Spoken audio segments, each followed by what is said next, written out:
जय भीम दोस्तों, मैं रजत और आप सभी को स्वागत करता हूं बहुजन साहित्य के इस विशेष वीडियो Q&A वीडियो में, जहां पर आपके सवालों का मैं जवाब देने वाला हूं। कुछ सवाल मुझे इंस्टाग्राम पर मिले हैं, कुछ सवाल मुझे फेसबुक पर मिले हैं और कुछ सवाल निजी तौर पर मुझे कॉल करके और व्हाट्सएप पर भी पूछे गए हैं। कुछ सवाल मुझे कम्युनिटी टैब में, जहां पर मैंने पोस्ट डाला हुआ था, वहां पर मुझे सबसे ज्यादा सवाल पूछे गए और बहुत ही अच्छे सवाल पूछे गए। तो आप सभी से मेरा निवेदन है कि वीडियो को पूरा देखिएगा और चैनल को जरूर सब्सक्राइब कीजिएगा ताकि अगले वीडियो का नोटिफिकेशन आप लोगों तक पहुंच सके। शुरुआत करते हैं इंस्टाग्राम के सवालों से, क्योंकि इंस्टाग्राम पर केवल एक ही सवाल है। The bold queen Yashika Singh है, उन्होंने मुझसे सवाल पूछा है, what do you do apart from reading books like your profession and all, and how do you manage to read so many books. तो पहली चीज तो मैं प्रोफेशनली कुछ नहीं करता, मतलब मेरा कोई प्रोफेशन अभी तक नहीं है। मैंने एक लंबे अरसे तक, तकरीबन आप देखें तो तकरीबन 7-8 साल तक मैंने प्राइवेट सेक्टर में काम किया है, जिनमें मैंने अलग अलग इंडस्ट्रीज में काम किया है। बीपीओ सेक्टर में काम किया है, सर्विस सेक्टर में, एडवाइजरी इंडस्ट्री में काम किया हुआ है, स्टॉक मार्केट में काम किया हुआ है। उसके बाद बैंकिंग सेक्टर में मैंने काम किया हुआ है। लास्ट जो मेरा एक्सपीरियंस था वो एज अ सेल्स एग्जीक्यूटिव मैंने एक्सिस बैंक में काम किया है। स्टॉक मार्केट में मेरी खुद की फ्रेंचाइजी मैंने ली हुई थी लास्ट ईयर।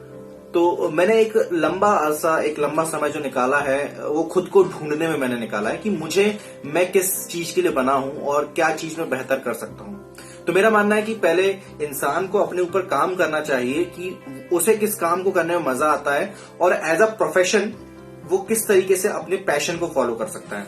अभी जो मैं काम कर रहा हूं, मुझे उस काम को करने में बहुत मजा आ रहा है, तो मैं चाहता हूं कि मैं इस काम को प्रोफेशनली और आगे परस्यू करूं, जिसमें कि कुछ आगे की प्लानिंग्स है मेरी।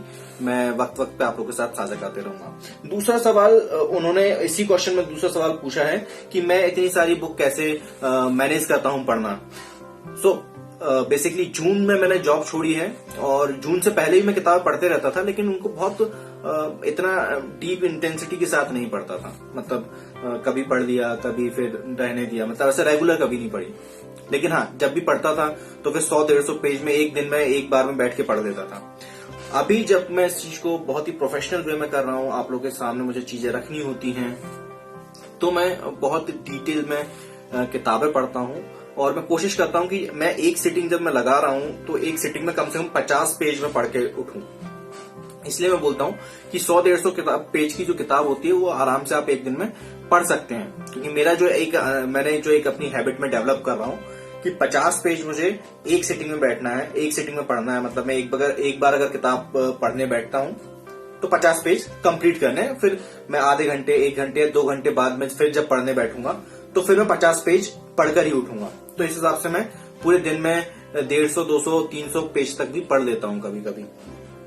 इस तरीके से मैं मैनेज करता हूँ। ठीक है, आई होप कि यशिका सिंह आपके जो सवाल हैं उनका जवाब आपको मिल गया होगा। अब हम बात कर लेते हैं कि कम्युनिटी टैब में मुझसे कुछ सवाल पूछे गए। एक तो ये बहुत ही बेहतरीन सवाल है, क्या आप हिंदू हैं या आप भी बाकियों की तरह घटिया जवाब दोगे कि मैं इंसान हूं। आकाश डोगरा जी का ये सवाल है। आकाश जी, बेसिकली मैं आपको बता दूं कि अगर कोई व्यक्ति ये कहता है कि वो पहले इंसान है तो इसमें घटिया क्या है, वो इंसान ही तो है। कोई पेट से जब किसी माँ के कोख से जब वो निकलता है तो हिंदू थोड़ी ना निकलता है, या मुसलमान या ईसाई थोड़ी ना निकलता है, या बुद्धिस्ट थोड़ी ना निकलता है। निकलता तो वो इंसान ही है ना। तो उसका पहला जो धर्म होना चाहिए कायदे में तो यही होता है कि वो इंसानियत होनी चाहिए उसके अंदर। अगर वो किसी धर्म को परस्यू कर रहा है, किसी धर्म को फॉलो कर रहा है, किसी धर्म में विश्वास करता है, तो वो इंसानियत होना चाहिए। पर खैर, इंसानों ने अलग धर्म बना दिए, जैसे कि हिंदू, मुस्लिम, सिख और ईसाई। इस तरह के बहुत सारे धर्म हैं। अभी मेरा कोई रिलीजन नहीं है, मैं किसी रिलीजन को फॉलो नहीं करता। ना मैं हिंदू को फॉलो करता हूँ, हिंदुइज्म को फॉलो करता हूँ, ना ही मैं सिखिज्म को फॉलो करता हूँ, बुद्धिज्म को भी मैं फॉलो नहीं करता। हाँ, ये बात अलग है कि बुद्ध धर्म के प्रति मेरा झुकाव ज्यादा है। बहुत ज्यादा चांसेस हैं कि आने वाले समय में मैं खुद को बुद्धिस्ट लिखवाना शुरू कर दूं। उसके मेरा अलग मानना है इस वजह से। दूसरा, आकाश डोगरा जी ने एक्चुअली बहुत सारे सवाल पूछे हैं और हमारे पास सवाल कम है, इसलिए मैं पूरे सवाल लेने की कोशिश करूंगा। तो आकाश डोगरा जी का दूसरा सवाल है कि कुछ हमारे दलित भाई हिंदुओं को गाली देने में अपनी राजनीति रोटी सेकते हैं, इन लोगों के नाम बताइए जिनसे हमें दूर रहना चाहिए। दोस्तों, मैं इन लोगों के नाम बता दूंगा, उससे कोई सॉल्यूशन नहीं होगा। आप लोगों को यह समझना होगा कि जो लोग विचारधारा की बात कर रहे हैं वो विचारधारा के हिसाब से काम भी कर रहे हैं या नहीं कर रहे, और यहां से आप फिल्टर लगा के आप ऐसे लोगों को हटा सकते हैं। इसमें कोई बहुत रॉकेट साइंस नहीं है। हम अपने व्यक्तिगत जीवन में भी लोगों का चयन जब करते हैं कि किसके साथ हमें दोस्ती रखनी है, किसके साथ नहीं रखनी, किस रिश्तेदार से हमें ज्यादा अपनी घनिष्ठता बढ़ानी है और किस रिश्तेदार से नहीं बढ़ानी, तो हम लोग ये फिल्टर लगाते हैं ना कि कौन ज्यादा अच्छा है, किसके विचार ज्यादा अच्छे हैं, उसके साथ हम रहना पसंद करते हैं। सेम ऐसे ही आप यहां पर भी कर सकते हैं कि आप ऐसे दलाल लोगों को निकाल के बाहर फेंक दें। उसके लिए आपको खुद के पैमाने बनाने होंगे। पहला पैमाना जैसे मेरे जीवन में है कि अम्बेडकराइट और बुद्धिस्ट दोनों होना चाहिए, तभी मैं उस पर्सन को फॉलो करता हूं। क्योंकि अगर कोई व्यक्ति ये बोलता है कि मैं अम्बेडकर को मानता हूं लेकिन मैं बुद्धिस्ट नहीं हूं, मैं हिंदू धर्म को फॉलो करता हूं, तो ये एक कॉन्ट्राडिक्शन है। अम्बेडकर और हिंदू धर्म साथ साथ नहीं चल सकते, इस चीज को समझना होगा। क्योंकि ताउम्र अम्बेडकर ने हिंदू धर्म को क्रिटिसाइज किया है, उसकी कमियां खामियां उजागर की हैं, और इसी वजह से उन्होंने बुद्ध धर्म को अपनाया था। तो इस तरह के आप कई पैमाने बना सकते हैं अपने लेवल पर, जैसा आपको उचित लगे। देखिए, विशाल वाल्मीकि जी का सवाल है कि बाबा साहब के बारे में जानना है। बाबा साहब के बारे में जानना है तो सबसे अच्छा यही तरीका है कि आप उनके साहित्य को पढ़ें, उनकी किताबों को पढ़ें। आप ये किताबें आप फ्री में भी डाउनलोड करके पढ़ सकते हैं। अगर आप लोग सॉफ्ट कॉपी में पढ़ना चाहें तो उसका लिंक मैं आपको यहाँ नीचे दे दूंगा। 40 वॉल्यूम है उनके टोटल। पूरा जो उनकी जो किताबें हैं, उनके भाषण हैं, उनके संविधान सभा में जो उन्होंने वक्तव्य दिए, जो भाषण दिए, जो चर्चाएं रही, सब मिला के 40 किताबें होती हैं। तो वो आप फ्री में डाउनलोड कर सकते हैं, वो आप पढ़ सकते हैं। मैं नीचे लिंक दे दूंगा। फिर आकाश डोगरा जी एक और सवाल पूछते हैं, कुछ ऐसे हमारे दलित भाइयों की किताबें बताइए जो हिंदू धर्म को गाली देने की बजाय हमें ऐसा कार्य करने के लिए प्रेरित करें जो हमारी जिंदगी पर प्रभाव डालें। आकाश डोगरा जी, मैं आपको एक चीज क्लियर कर दूं, हिंदू धर्म एक ऐसा धर्म है जिसने बहुजन तबके का सबसे ज्यादा शोषण किया है। तो जितने भी स्कॉलर्स जो निकलते हैं तो सबसे पहले उनके सामने अगर कोई चीज खड़ी होती है, कोई विचारधारा खड़ी होती है जिसका उन्हें विरोध करना पड़ता है, तो वो हिंदुइज्म है, वो हिंदू धर्म शास्त्र है, वो हिंदू फिलॉसफी है, उसका उनको विरोध करना पड़ता है। क्योंकि हिंदू धर्म शास्त्र क्या कहते हैं कि शूद्र को नहीं पढ़ना चाहिए। तो अगर किसी शूद्र को पढ़ना है तो सबसे पहले उसे हिंदू धर्म के उन ग्रंथों का विरोध करना पड़ेगा। इसीलिए लोग सबसे पहले हिंदू धर्म ग्रंथों का विरोध करते हैं। ये चीज आपको समझना चाहिए। अगर आपको लगता है कि मेरी या जो बहुजन स्कॉलर्स हैं वो गलत कर रहे हैं, तो आप हिंदू धर्म उठा के पढ़ लीजिए, और जितना पुराना संस्करण आप पढ़ेंगे उतना बेहतर होगा, क्योंकि नए संस्करणों में उन लोगों ने बहुत ज्यादा मिलावट कर रखी है। आशा करता हूं अक्षय डोगरा जी आपको आपके सवाल का उत्तर मिल गया होगा। दोबारा इन्होंने बहुत सारे सवाल पूछे हैं। कैसे हमारे दलित भाई अंबेडकर जी का नाम आदि का फायदा उठाकर खुद को श्रेष्ठ करने की कोशिश कर रहे हैं। उदाहरण चंद्रशेखर रावण, वही चुनाव वाला। देखिए, पहली चीज तो चंद्रशेखर रावण अगर चुनाव लड़ता है तो कोई गलत नहीं कर रहा है। मैं उनका व्यक्तिगत तौर पे मुझे उनकी जो जिस तरह का वो काम कर रहे हैं मैं उससे इत्तेफाक नहीं रखता, लेकिन फिर भी वो उनका कॉन्स्टिट्यूशनल राइट है, वो चुनाव लड़ सकते हैं, वो पॉपुलर पॉलिटिक्स में जा सकते हैं, और ये इस चीज का अधिकार उन्हें संविधान ने दिया है। तो आप उनको डिलेजिटिमाइज करने की कोशिश ना करें कि वो चुनाव लड़ रहे हैं, वो उनकी इच्छा है, संविधान ने उनको अधिकार दिया है, पहली चीज। दूसरी चीज कि जब भी कोई एक विचारधारा जब पनपती है तो उसके पीछे बहुत सारे लोगों की मेहनत होती है। सेम वैसे अम्बेडकरिज्म जब आज इतना ग्रो हो रहा है, इतना सब लोगों तक पहुंच रहा है वो, क्योंकि उसमें बहुत सारे एस्पेक्ट्स हैं जो काम कर रहे हैं, लेकिन उन लोगों ने मेहनत की है। तो अब कुछ लोगों का देखने का नजरिया ये हो सकता है कि वो व्यक्ति अम्बेडकर का नाम लेके खुद पब्लिसिटी गेन कर रहा है। तो आप मुझे बताइए कि इसमें गलत क्या है? इसमें कुछ भी गलत नहीं है। जब तक कि वो अम्बेडकर का नाम लेके अम्बेडकर के विचारधारा पे काम कर रहा है तब तक गलत नहीं है। लेकिन वो जैसे आरएसएस है जो नाम अम्बेडकर का ले लेती है, मोदी है अम्बेडकर का नाम लेते हैं लेकिन काम अम्बेडकर का नहीं करते, वो गलत है। इस चीज को समझना पड़ेगा। ये आपको डिटेल में जब आप एनालाइज करेंगे सारी चीजों को तो आपको समझ में आएगा। देखिए, अक्षय डोगरा जी, आपने मुझसे कहा था कि ले लेना, मैंने आपके सारे सवालों का जवाब दिया है। आशा करता हूं आपको कुछ सवालों से हो सकता है कि आप ऑफेंड कर गए हों, लेकिन सच सुनने की हिम्मत होनी चाहिए। दादा सीनियर करके एक अकाउंट है, उन्होंने एक सवाल पूछा है कि सर लोगों से धर्म नाम का पाखंड नहीं छोड़ता, 33 करोड़ होते हुए भी कोरोना को न खत्म कर पाने वाले देवी देवता, ब्राह्मणवाद और गुफाओं के पैदा हुए मनुवादियों से कैसे बचा जाए। देखिए, इनसे बचने का कोई रास्ता नहीं है, केवल इतना है कि आप अपनी तर्क शक्ति आप अपनी विकसित करें, आप जितना ज्यादा हो सकता है पढ़ें, आप क्रिटिकल थिंकिंग रखें। जब आप अंबेडकर को भी पढ़ रहे हैं तो उस समय आप अंबेडकर को भी क्रिटिकल एनालिसिस करें, उनका भी, उनके लिखे हुई चीजों का भी, क्या वो सही लिख रहे हैं या नहीं लिख रहे हैं। क्योंकि अंबेडकर ने लिख दिया इसलिए विश्वास मत कीजिए, या बुद्ध ने लिख दिया इसलिए विश्वास मत कीजिए, फूले ने लिखा इसलिए विश्वास। आपको उन सभी को क्रिटिकल एनालिसिस करना है। यही तो हमारे महापुरुषों ने कहा कि आपको हर चीज के पीछे का रीजनिंग पता होनी चाहिए। आप हर चीज पर तर्क विकसित करें अपने खुद के, तभी तो आप अंबेडकर के सही मायने में फॉलोअर बन पाओगे। वरना ये तो फिर वही बात होगी ना जो इतने सालों से हिंदू धर्म के लोग करते आ रहे हैं कि वेदों में कुछ लिखा हुआ है, बिना तर्क लगाए हुए वो उसको फॉलो कर रहे हैं, उनको नहीं पता कुछ नहीं है। तो फिर उन लोगों में और अंबेडकराइट लोगों में अंतर क्या रहेगा? कोई अंतर नहीं रहेगा। सिर्फ अपनी तर्क शक्ति को विकसित करें, पढ़ें, अपनी खुद की रीजनिंग क्रिएट करें, हर चीज के पीछे तर्क ढूंढने की कोशिश करें। यही एक समाधान है इन चीजों का। और इन लोगों से जैसे हम बच सकते हैं वो इतना ही करना है कि आपको घर घर तक बहुजन साहित्य को पहुंचाना है। बहुजन साहित्य का मतलब ये नहीं कि यूट्यूब चैनल, मैं यूट्यूब चैनल की बात नहीं कर रहा। बहुजन साहित्य मतलब बहुजन स्कॉलर्स का जो लिटरेचर है, बहुजन महापुरुषों, बहुजन नायकों का जो लिखा हुआ साहित्य है, वो हमें घर घर तक पहुंचाना है। उसके लिए आप मेहनत करें तो शायद हम अपने लक्ष्य में कामयाब हो पाएंगे। सिद्धार्थ दे जी ने एक बहुत अच्छा सवाल पूछा, can you suggest book for children? I have a library in my village and we have many Ambedkar literature, but most of books are for grown up kids. And kids don't take interest in such literature. Can you suggest for books, comics, magazine for children so that we can introduce Ambedkarism right from their childhood? जय भीम। सिद्धार्थ दे जी, इसके लिए अभी जो मेरी knowledge में है, आप Tathagata live पर जाएंगे तो वहां पर आपको कुछ कॉमिक्स मिलेंगी, बहुत ही बेहतरीन कॉमिक्स हैं।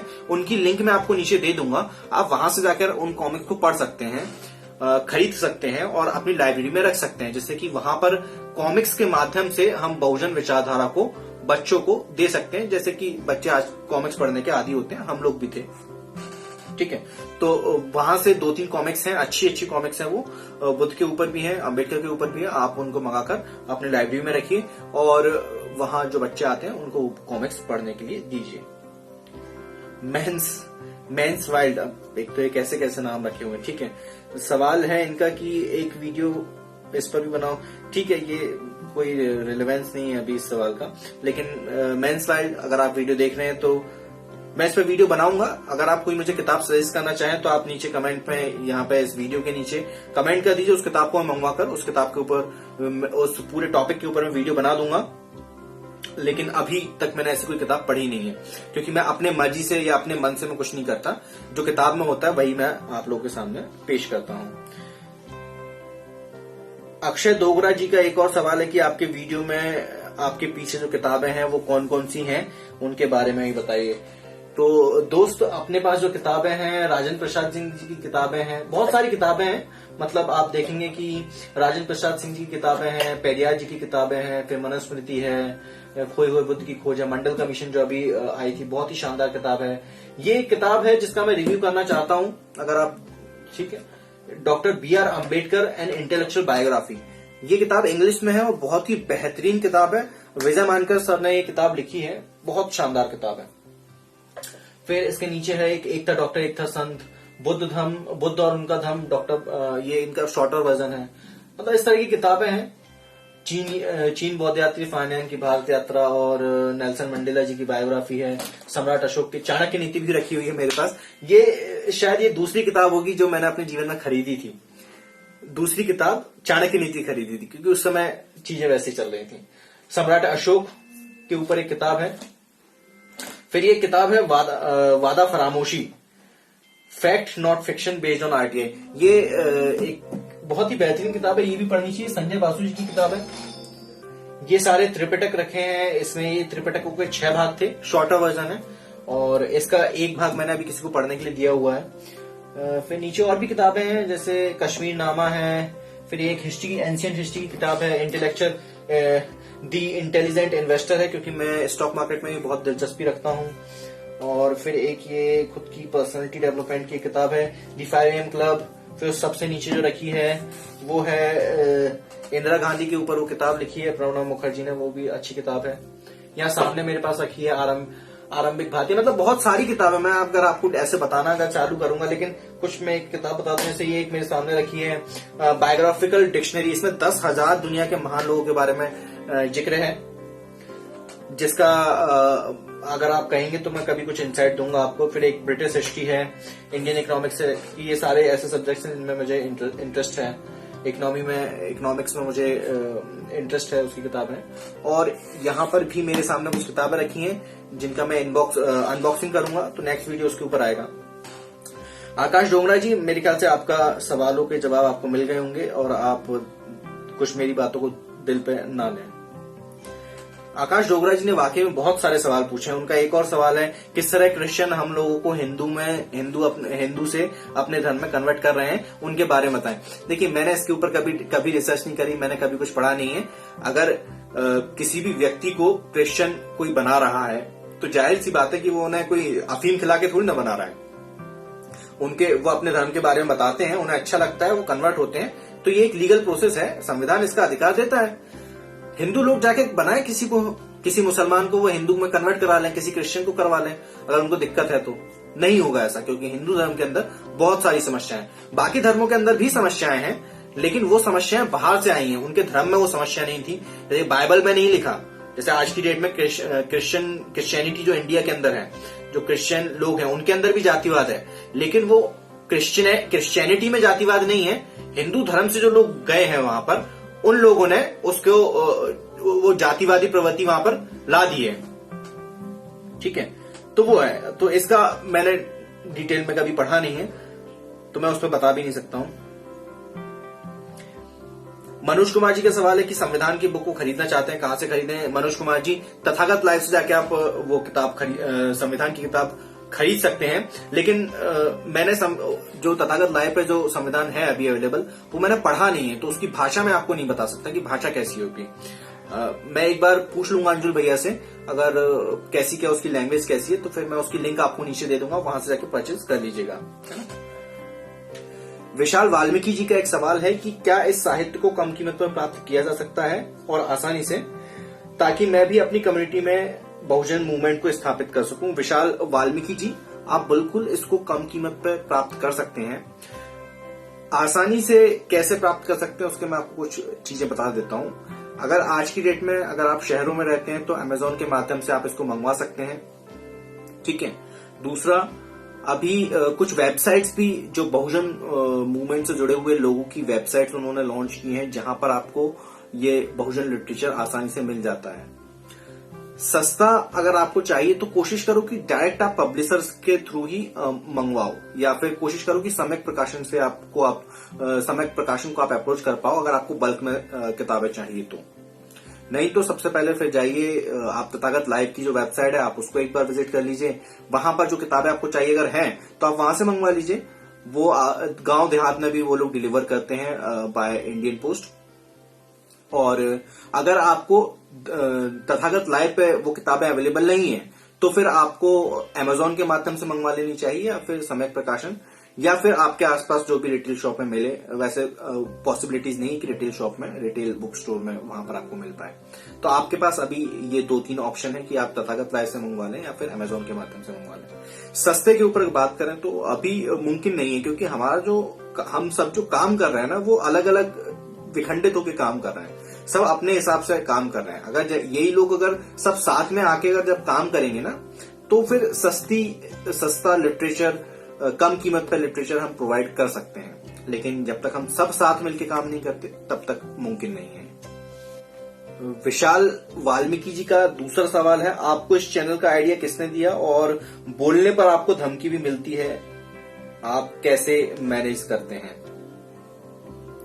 इस चैनल का आइडिया मुझे ललन टॉक को देखकर आया था। ललन टॉक का जो एक एपिसोड आता है किताब वाला, उसको जब मैं देखता था, क्योंकि मैंने बताया कि किताबों में मेरा पहले से इंटरेस्ट रहा है, तो मैं किताब वाले को हमेशा फॉलो करता था, लेकिन मैंने ये चीज वहां पे नोटिस की, बहुजन लिटरेचर की वहां बात नहीं होती और फिर मुझे लगा कि ये कमी है और मैंने कोशिश करी कि मैं अपने बिहाफ पर इस कमी को पूरा करने की कोशिश करूं, इस गैप को पूरा करने की कोशिश करूं।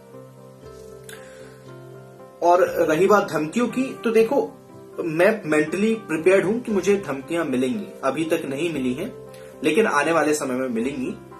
उसका कोई इतना फर्क नहीं पड़ेगा, मतलब काम के ऊपर कोई फर्क नहीं पड़ेगा, मेंटली भी कोई फर्क नहीं पड़ेगा, क्योंकि मुझे पता है कि ये लोग जब बाबा साहब के रास्ते में इन्होंने इतने अड़चने अटकाई हैं तो फिर हम लोगों के रास्ते में तो अटकाएंगे ही, इनका तो काम ही है।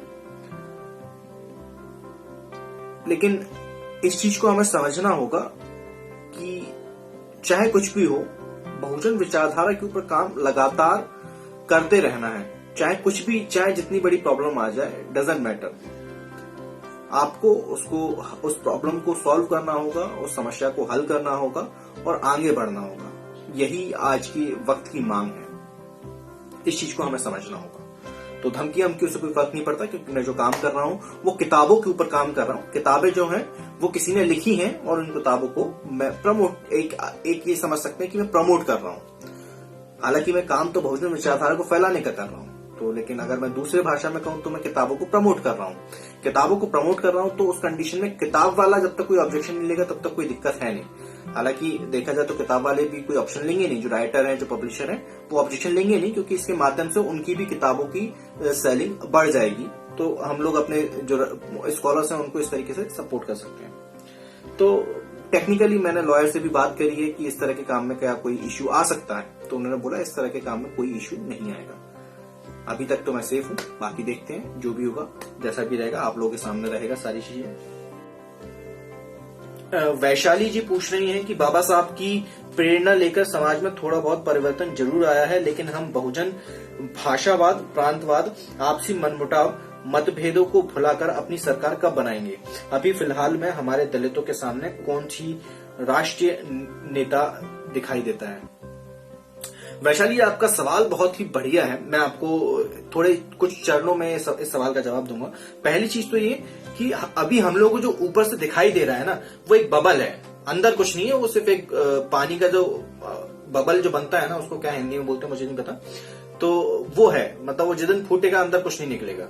अम्बेडकरिज्म जो अभी जो उफान पर है ना, जिसे भीमवाद अगर मैं कहूं तो, उसके अंदर कुछ है नहीं ऐसे हकीकत में, क्योंकि लोगों ने अंबेडकर को पढ़ा नहीं है, लोगों ने अंबेडकर को समझा नहीं है। लोग अंबेडकर अभी लोगों के घर तक नहीं पहुंचे हैं, है ना, उनके फोटो पहुंच गए, उनके विचार अभी तक नहीं पहुंचे हैं। तो आने वाले समय में या अभी भी अगर मैं कहूं कि बाबा साहब से प्रेरित होकर कोई कुछ नहीं कर रहा, सभी केवल उनका नाम लेते हैं और बस जय भीम के नारे लगाते हैं। मैंने वीडियो में बताया आपको कि जय भीम के नारे लगाने से कुछ नहीं होगा, आपको पढ़ना पड़ेगा, आपको घर घर तक अंबेडकर फूले पेरियार को पहुंचाना पड़ेगा, तो कुछ हो जाएगा। दूसरा कि यहाँ पर प्रांतवाद, भाषावाद और आपसी मनमुटाव, मतभेदों के कारण सरकार, देखिए बहुजन तबके की सरकार आने वाले 20 साल तक तो नहीं बनने वाली, ये मेरा अभी ऐसा एनालिसिस है, अभी मेरा मानना है। हो सकता है आप लोगों में से कुछ लोगों को ये चीज खराब लगे कि मैं ऐसा क्यों बोल रहा हूं, उसके पीछे मेरे खुद के कुछ एनालिसिस है, मेरा खुद की कुछ वजह है जो मैं देख रहा हूं समाज में, उसकी वजह से मैं बोल रहा हूं। आने वाले 20-25 सालों तक बहुजन समाज की कोई पार्टी नहीं बनने वाली, जिस हिसाब से अभी ऐसा चल रहा है, जो अगर उसी हिसाब से काम करते हैं तो। हाँ, अगर हम अपने काम में सुधार लेकर आएंगे तो ऐसा भी हो सकता है कि आने वाले 10 साल के अंदर प्रधानमंत्री बहुजन तबके का हो, लेकिन उसके लिए मेहनत करनी पड़ेगी, उसके लिए हमें इस जमीनी स्तर पर काम करना पड़ेगा, उसके लिए हमें समाज को सजग बनाना पड़ेगा, उसके लिए हमें समाज को जगाना पड़ेगा, जो कि बहुजन तबके का कोई भी राजनेता नहीं करता। यहां पर जो आपने मुझसे पूछा सवाल कि राष्ट्रीय नेता कौन सा दिखाई देता है, मैं आपको एक चीज बता दूं, अगर आप लोग कोई भी राष्ट्रीय लेवल का अगर कोई नेता ढूंढने की कोशिश करोगे ना, तो बहुजन तबके की राजनीति कभी सफल नहीं होगी। बहुजन नेताओं में बहुत सारी संभावनाएं हैं, लेकिन वो किन्हीं कारणों से दब जाती हैं, वो ऊपर उठ के नहीं आ पाती। जैसे कि अगर आप देखेंगे, मायावती जी हैं, बहुत बढ़िया नेता है, उन्होंने पहले बहुत बढ़िया काम किए, लेकिन आज उनकी राजनीति काम नहीं कर रही है। आप देखेंगे वामन मेश्राम जी हैं, उनका समाज के ऊपर बहुत अच्छा कंट्रोल है, लेकिन क्या कोई भी बहुजन समाज, बहुजन पार्टियों, जितनी भी पार्टियां हैं, बहुजन जितने भी संगठन हैं, क्या वो एक मंच पर आकर उनको नेता चुन सकते हैं? नहीं चुनेंगे, क्योंकि सबके अपने पर्सनल इंटरेस्ट हैं, सबके अपने पर्सनल इंटरेस्ट हैं, सबके अपने खुद के निजी हित हैं जिनको साधने की वो कोशिश करते हैं। आप जैसे ही देखें विजय मानकर साहब हैं, वो बहुत ही इंटेलेक्चुअल पर्सन है। मेरा निजी तौर पर मानना है कि अंबेडकर की बौद्धिक विरासत के अगर कोई उत्तराधिकारी हैं भारत देश के अंदर तो वो विजय मानकर हैं। लेकिन क्या हम लोग या बहुजन तबका उन्हें नेता मानने के लिए तैयार होगा? नहीं मानने के लिए तैयार होगा। तो हमें राष्ट्र लेवल पर नेता ढूंढने से अच्छा है कि जो हमारे जो स्ट्रॉन्ग पिलर्स हैं उनको एक मंच पर लेकर आने की कोशिश करनी चाहिए और सभी को अपने अपने फील्ड के हिसाब से काम करना चाहिए। जैसे मायावती जी की आज की डेट में लोगों के अंदर एक बहुत बड़ा तबका है जो उनके एक बार के कहने पर सड़कों पर आ सकता है। विजय मानकर जी का पॉलिसी मेकिंग के ऊपर बहुत बेहतरीन कमांड है। आपने उनकी शायद किताबें नहीं पढ़ी, मैंने पढ़ी हैं, मैं उनसे मिला भी हूं, तो बहुत ही बेहतरीन इंसान है। पॉलिसी के ऊपर कमांड उनकी बहुत अच्छी है। और वामन मेश्राम साहब जो है उनका समाज पर बहुत अच्छा पकड़ है और सिर्फ एक तबके पे नहीं, उनकी जो पहुंच है वो मुसलमानों में भी है, ओबीसी में भी है, आदिवासियों में भी है, दलित तबके में भी है। तो ये हमें अपने अलग अलग नेताओं की अलग अलग क्वालिटीज को इस्तेमाल करना पड़ेगा और जब तक हम इस चीज को नहीं समझेंगे हम कभी भी बहुजन राजनीति कामयाब नहीं हो सकती। मेरा मानना ऐसा है। ऐसे और ये विशाल खींची जी का एक सवाल है कि SC/ST says they don't believe in Hinduism anymore but they still are Hindu in government documents. Please make a video on this serious problem. विशाल जी, मैं इसके ऊपर वीडियो बनाऊंगा। अगर मुझे कोई बहुत अच्छी किताब इसकी टॉपिक के ऊपर मिलेगी तो मैं जरूर बनाऊंगा। लेकिन ये मैंने कहा ना कि सामाजिक जब तक आप जागरूकता पैदा नहीं करेंगे तो वो अपने डॉक्यूमेंट्स में हिंदू ही लिखवाएंगे। वो हिंदू है नहीं लेकिन वो लिखवाएंगे हिंदू। तो हमें कोशिश ये करनी कि हमें अपने समाज को सजग बनाना है, उसे और ज्यादा नीचे से बल प्रदान करना है, जिसकी वजह से वो खुद को एम्पावर फील करेगा और फिर वो इन सारी कुरीतियों से बाहर निकलेगा और मैक्स पॉसिबल है कि आने वाले समय में फिर वो अपने आप को बुद्धिस्ट भी लिखवाना शुरू करे। इसके पीछे बहुत सारी भ्रांतियां हैं जिनको हमें दूर करना होगा, क्योंकि जब तक हम उन भ्रांतियों को दूर नहीं करेंगे तब तक कोई मतलब नहीं निकलेगा। तो आपका सुझाव बहुत अच्छा है विशाल जी, मैं इसके ऊपर एक वीडियो बना दूंगा। अब कुछ सवाल जो मुझसे फोन कॉल पर भी पूछे गए हैं मैं उनका जिक्र कर दूं कि लोगों को ये लगता है कि मैं हिंदू धर्म को बहुत ज्यादा क्रिटिसाइज करता हूं, मुझे हिंदू धर्म को बहुत ज्यादा क्रिटिसाइज नहीं करना चाहिए। तो मैंने उसके पीछे पहले भी मैंने वजह बताई और अभी भी मैं वजह बता रहा हूं। क्या होता है कि अगर मेरे भाई ने सपोज कि मेरा एक चाचा का लड़का एक मामा का लड़का है ना, तो मेरे चाचा के लड़के ने मुझे अगर थप्पड़ मारा तो मैं अपने मामा के लड़के से जाके लड़ाई नहीं करूंगा या मैं उसको सबक नहीं सिखाऊंगा मामा के लड़के को, मैं चाचा के लड़के से ही लड़ाई करूंगा, चाचा के लड़के को ही समझाऊंगा। जैसे भी मुझे डील करना उसके साथ मैं चाचा के लड़के के साथ ही डील करूंगा।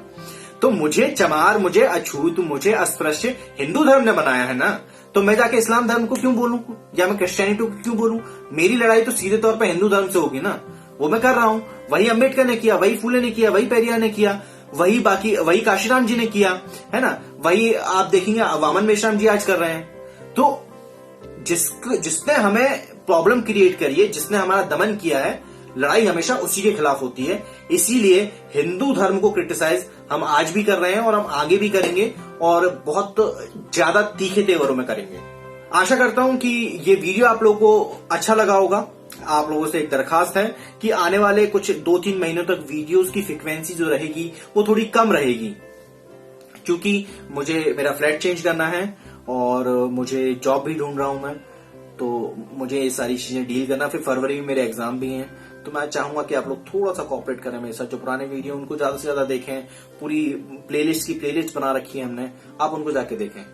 मैं ये नहीं कह रहा कि बिल्कुल ही वीडियो नहीं आएंगे, लेकिन उनकी फ्रिक्वेंसी कम हो जाएगी। मतलब हफ्ते में 2-3 वीडियो अगर आए, कोशिश करूं डाल पाऊं तो मैं डालने की कोशिश करूंगा। आप लोग मेरा समर्थन करें, आप लोग इस चैनल को सब्सक्राइब करें। हम लोग कोशिश करेंगे कि इस तरह के Q&A सेशन हम महीने, 2 महीने या 3 महीने में एक बार रखें, जिससे कि आप लोगों से मैं और ज्यादा इंटरेक्ट कर पाऊं।